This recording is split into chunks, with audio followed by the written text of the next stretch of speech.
And I don't know why we hadn't thought of it before, only that we were too busy arguing to think at all. You seem to have given up on all forms of discussion. By the time I get back from Norway, you've finished a draft of your uncertainty paper and sent it out for publication. And an even worse battle begins. My dear, good Heisenberg, it's not open behavior to rush a first draft to print before we've discussed it together. It's not the way we work. No, the way that we work is you hound me from first thing in the morning till the last thing at night. The way we work is you drive me mad. Yes, because your paper contains a fundamental error.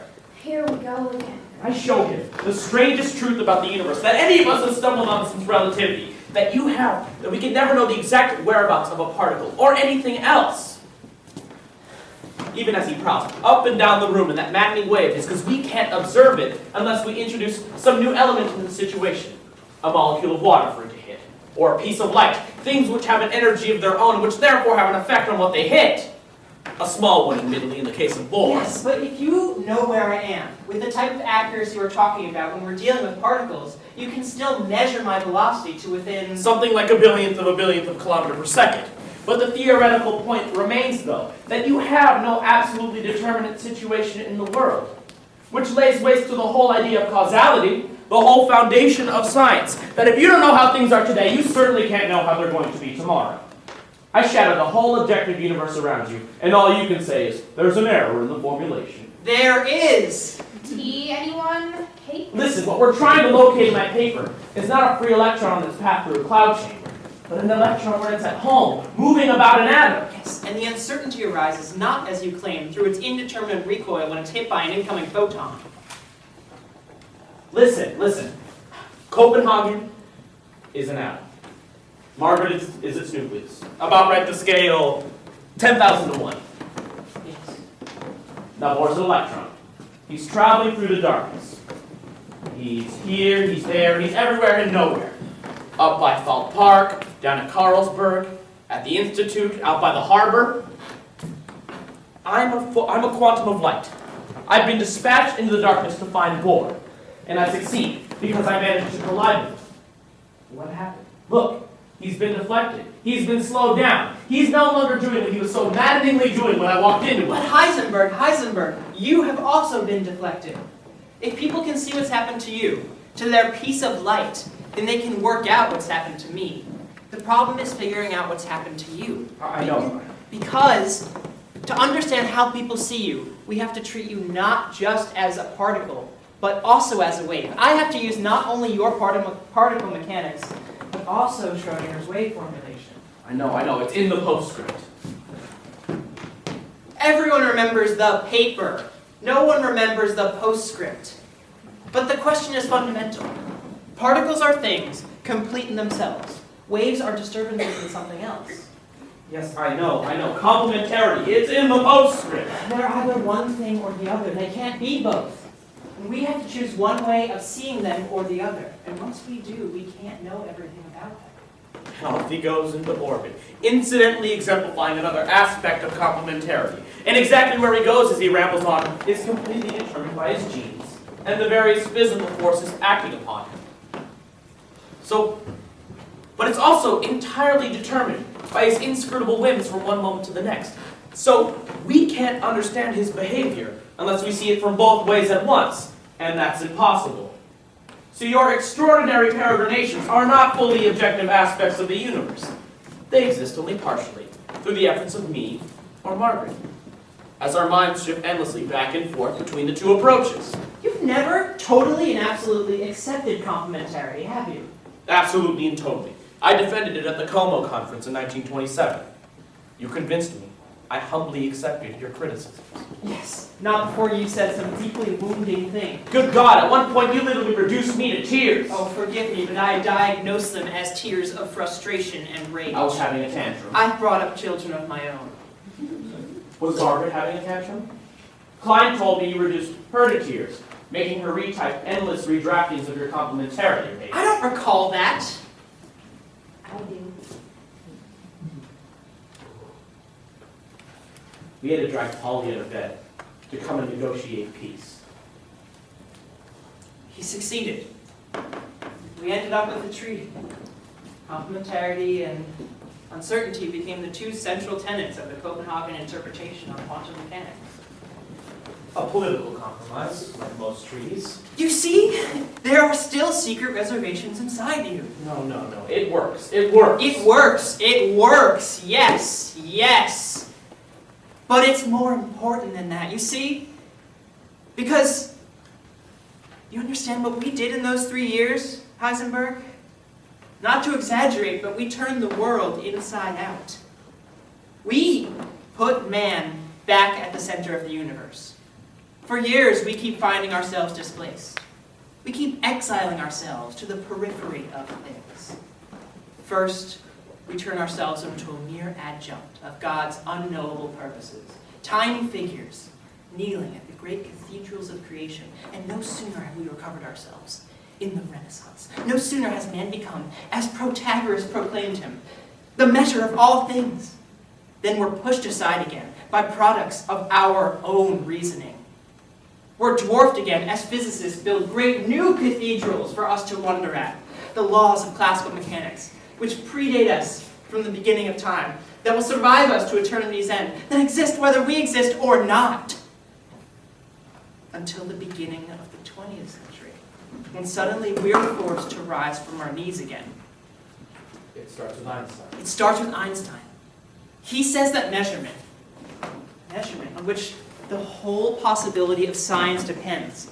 Measurement is not an impersonal event that occurs with impartial universality.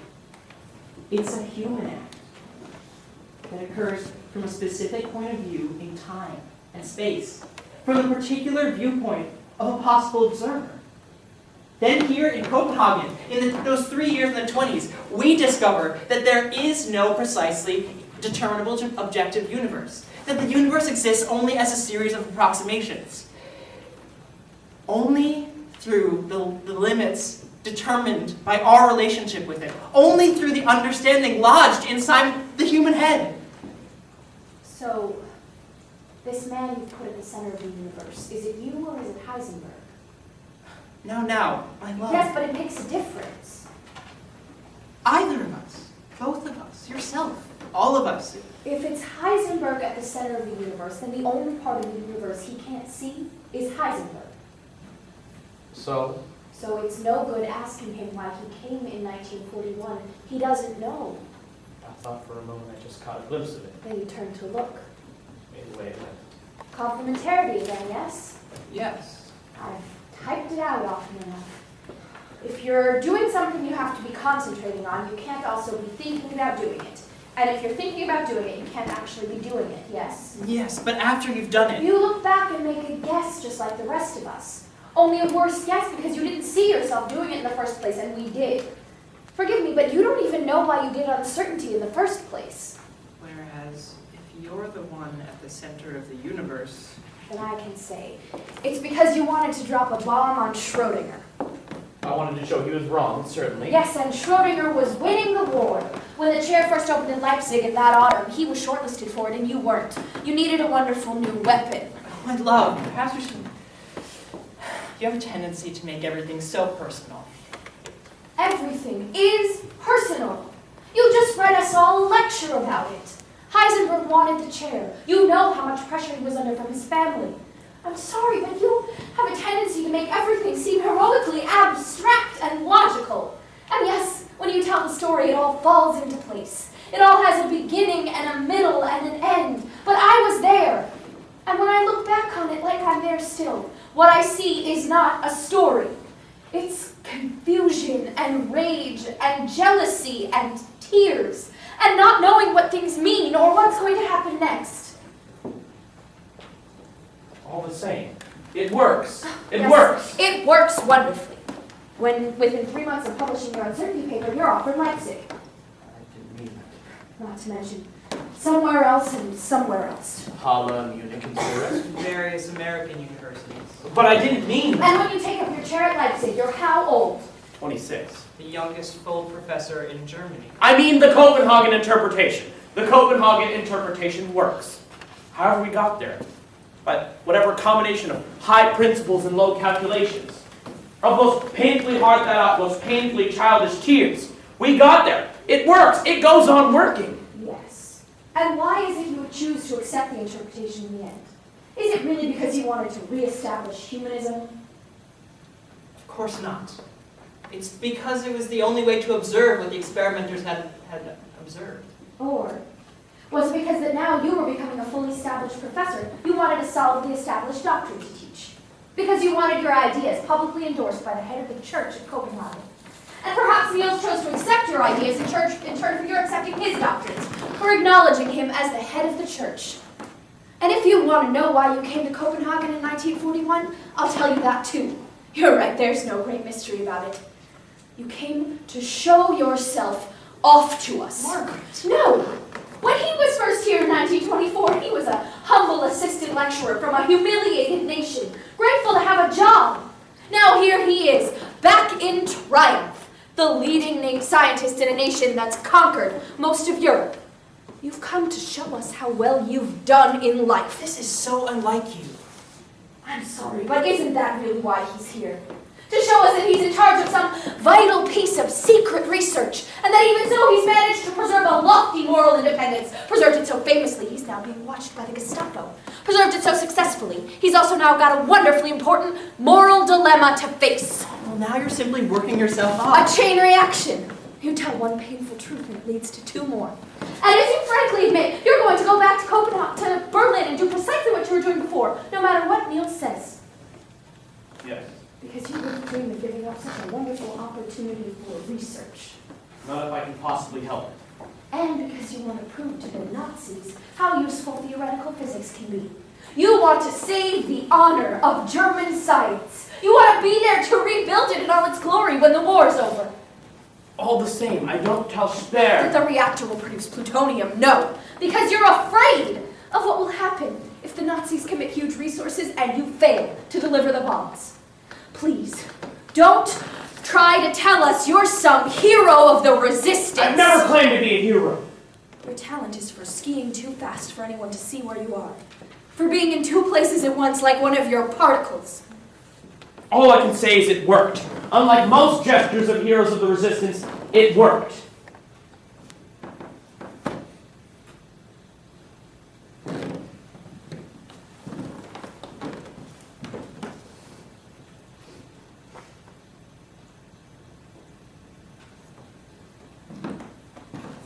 I didn't tell Speer because I didn't think of it. I came to Copenhagen simply because I did think of it. A million things we might do or might not do. A million decisions that make themselves. Why didn't you kill me? Why didn't I? Kill me, murder me. That night in 1941. You've just leapt to the conclusion that I'm trying to provide Hitler with nuclear weapons. You'll certainly take any reasonable steps to prevent that from happening. I'm murdering you? Why not? I'm an enemy. We're in the middle of a war. There's nothing odd or immoral about killing enemies. I should fetch out my cat pistol. You won't need a cat pistol. You won't even need a mine. You can do it without any loud bangs or blood or any spectacle of suffering. As easy as a bombing or press his release trigger. 3,000 meters above the earth. You simply wait till I've gone, sit down in your favorite armchair, and repeat aloud to Margaret in front of our unseen audience what I've just told you. I'll be dead almost as soon as poor Casimir. A lot sooner than Gamal. Dear Heisenberg, this is most interesting. So interesting that it never occurred to you. Complementarity again. I'm your enemy. I'm also your friend. I'm a danger to mankind. I'm also your guest. I'm a particle. I'm also a wave. We have one set of obligations to the world in general. We have other sets, never to be reconciled. To our friends, to our countrymen, to our neighbors, to our families, to our children. We don't go through 2 slits at the same time, but 22. All we can do is look afterwards and see what happened.